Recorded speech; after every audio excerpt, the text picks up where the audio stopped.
Hi Aries, welcome to July. This is Teresa from Tarot by T. And I'm getting ready to do your reading. Before I do that, I want to call in some good energy. So this month we have a new moon in Cancer. And that's happening on the 9th. And then we have a full moon in Aquarius on the 23rd. And we'll get into that later. And your ruling planet Mars and Venus are coming together in Leo, which will be favorable to your sign.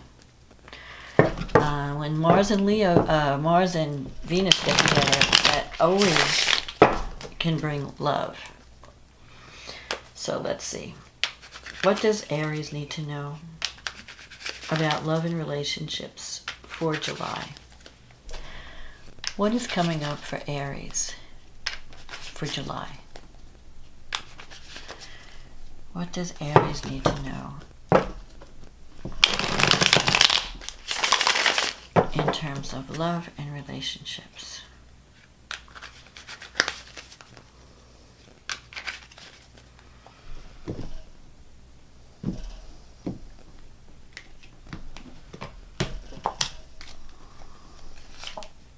The Death card. The King of Pentacles. The Nine of Cups, the Devil, the Queen of Cups, the Ten of Swords, the Page of Pentacles, the Three of Swords, the Judgment, and the Queen of Swords. And the card at the bottom of the deck is the King of Cups. So, Aries, you have something is ending this month. The Death card with the Ten of Swords. It could be... the Death card doesn't mean death. What it means is you have to accept that a certain cycle or in your life is coming to an end. It could be a relationship where you finally realize, like, this is just not working. And I need to walk away. There's also the Three of Swords here. I'm seeing heartaches, severance. You could be thinking of severing ties or cutting out what's no longer serving you, what's no longer working. It could be a relationship, but it could also be people, friends, situations that have been holding you back in some way because you've been holding on. Now, crossing you is this King of Pentacles. So, you could be dealing with an earth sign. The King of Pentacles is someone who's financially secure. He deals with money. He could be an entrepreneur. He cares very much about family. So, you could be dealing with someone like that, someone who may represent stability and security to you.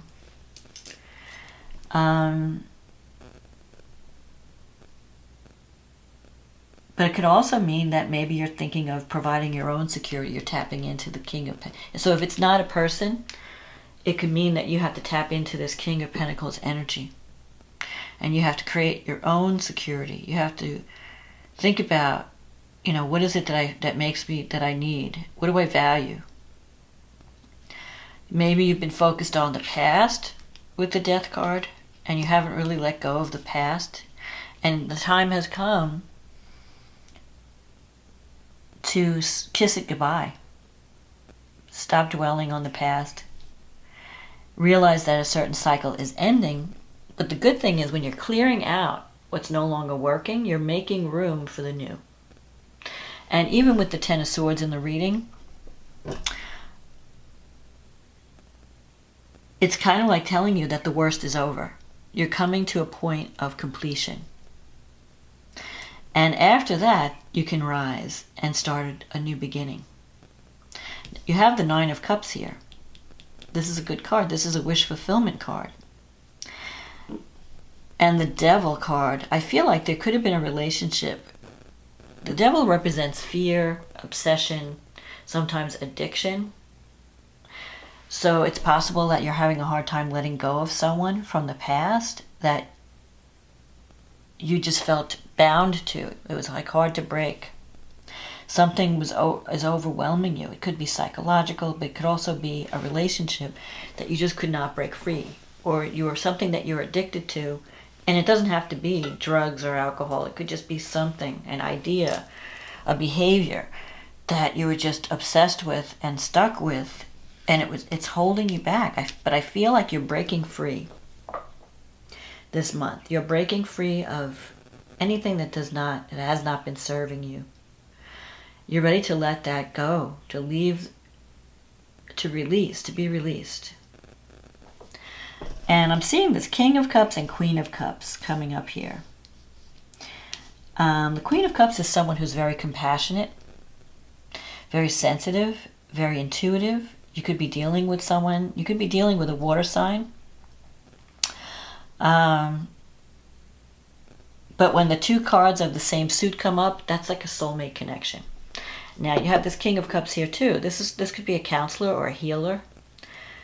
Maybe a relationship, like after you go through this ending and releasing, there could be a healing relationship in the wings that has the potential to develop once you are freed from this devil energy. Once you release, you realize, like, I can't keep carrying this. I can't keep... This cycle I've pushed it as far as I could push it. I need to let go. You have the Page of Pentacles here. This could be a message about money. It could also be a card of being open to learning something new. But it's in your negative thinking sector. So I feel like you have been a little stubborn, maybe. Not being open. If someone's trying to help you see things from a different perspective, maybe you should just give that a try. Instead of continuing in a destructive path. This may not be for everyone, but I feel like this is a message of these cards. Like the Three of Swords. That's a cutting away. It's heartache. If you're separating from someone, both of you are suffering. But it could also mean, like, I'm going to sever ties with anything that's toxic, anything that hasn't been in my best interest. And especially if it's some type of an addiction, it's time for you to let that go. In your wish fulfillment, you have the Judgment card. Now the Judgment, that's a card of rebirth and awakening. Realizing what you need to do to change your life. And taking action to make those changes happen. It's like you're seeing the truth. You're seeing, like, okay, maybe I've been deluding myself. Or maybe I've been on the wrong path. Maybe I need to get on the right path. Maybe I need to work on myself. The Judgment comes up usually when people decide to make changes, healthy changes in their life. Sometimes it's a change of job. Sometimes it's leaving a relationship. Sometimes it's just waking up and realizing I have to work on myself. Seeing your habits, like seeing how you've been sabotaging yourself by holding on to things that are toxic. So this is going to be an enlightening time this month. And then you have the Queen of Swords. You have a lot of... The Queen of Swords energy is... You could be dealing with someone who seems a little bit tough. They're not buying all, this person is tough but fair. They go by logic. You're not going to be able to smooth talk them. This person may be someone who has been hurt in the past and has a wall up.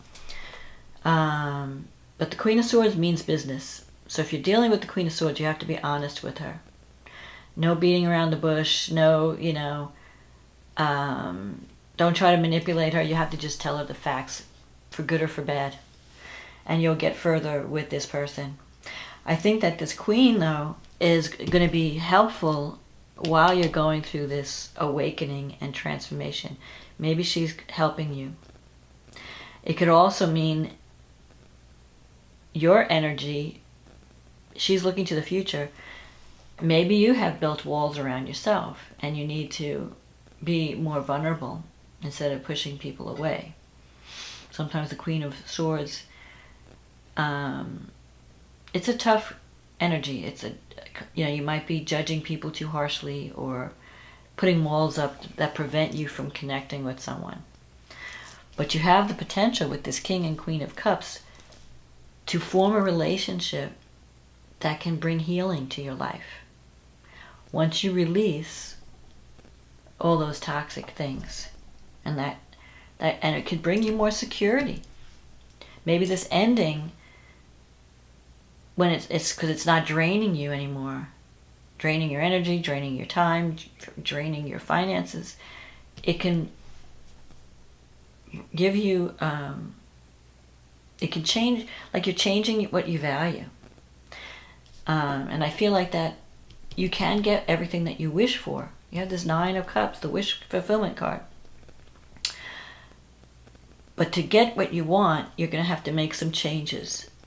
You're going to have to let go and be willing to release an old cycle so that you could rise up again. So let's see, the new moon in Cancer. Now the new moon in Cancer, Cancer is a card of family, nurturing, healing. It's happening in your 4th house of home. So you have an opportunity, this is on the 9th of July, to create a new beginning in your home. This moon is sextile Uranus, so Uranus is in your 2nd house of finances, money, self-esteem, self-worth, values. There could be some surprises, some financial surprises coming in. The new moon is also trining Neptune, which is now in your 12th house. So there's a psychological component. Maybe, I feel like this new moon is going to give you the opportunity to heal things that have its origin in childhood and your family dynamic. I think this new moon is positive because of the sex. It may bring surprises because it's sextiling Uranus, but it's trining Neptune, which is like, Neptune is like the dream. It's like, what do I dream? What do I want really at the soul level? It's a spiritual planet. In the 12th house, it can mean psychological issues or karma. It's very spiritual. So if you have this goal, like I wish I could meet a soulmate, or I wish I could have more of a spiritual connection to my life,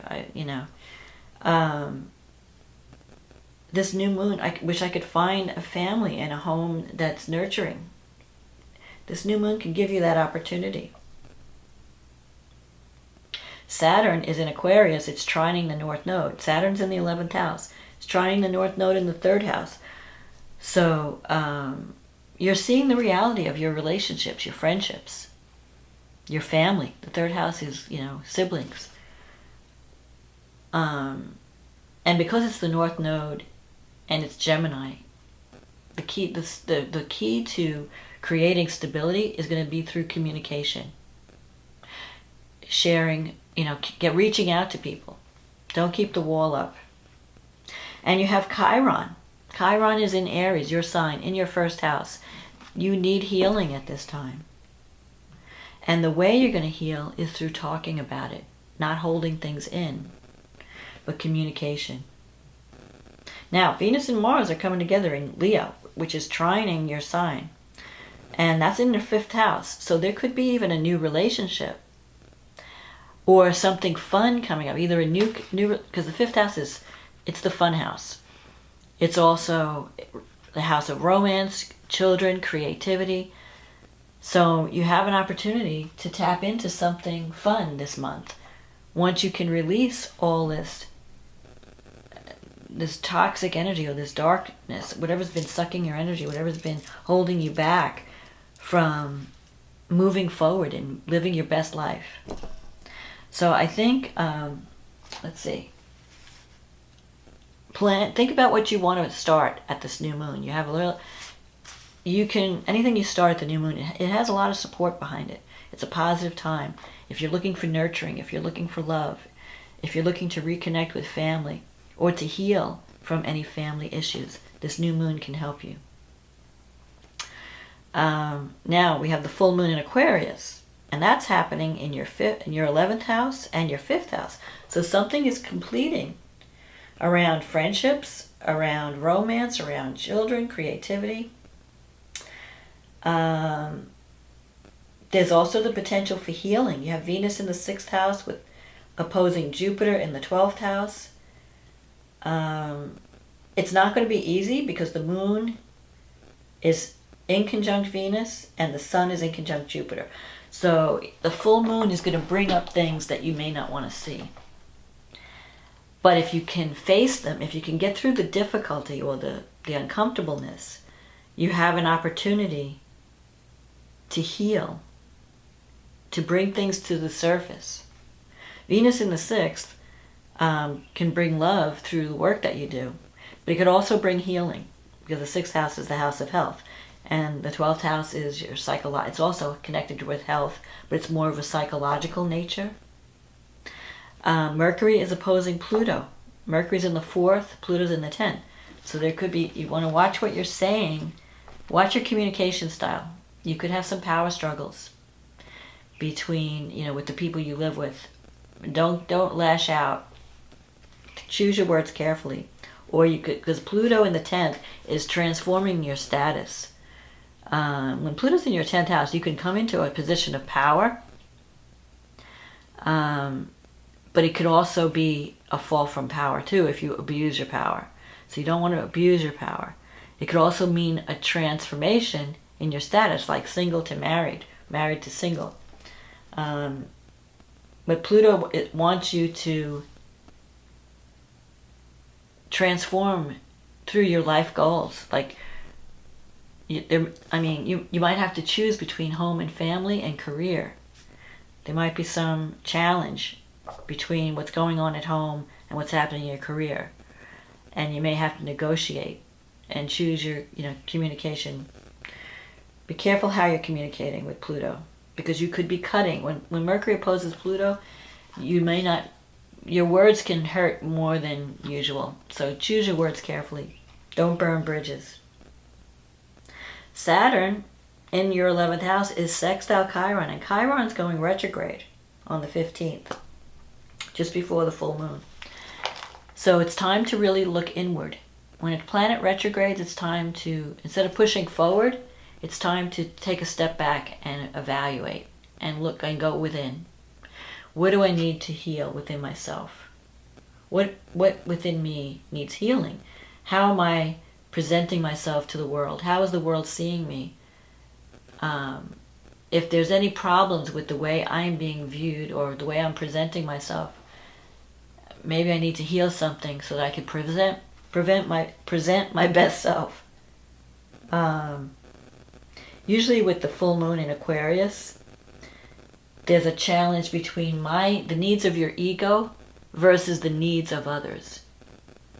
You may be so focused on what you want, you're forgetting what other people need. So you have to find that balance and that compromise. How can I create a win-win? How can I get what I need, but at the same time think about what other people need? So it's not just about me, it's about the group, or about my friends, or about my family, or about others, my partner. So that's the challenge at the full moon.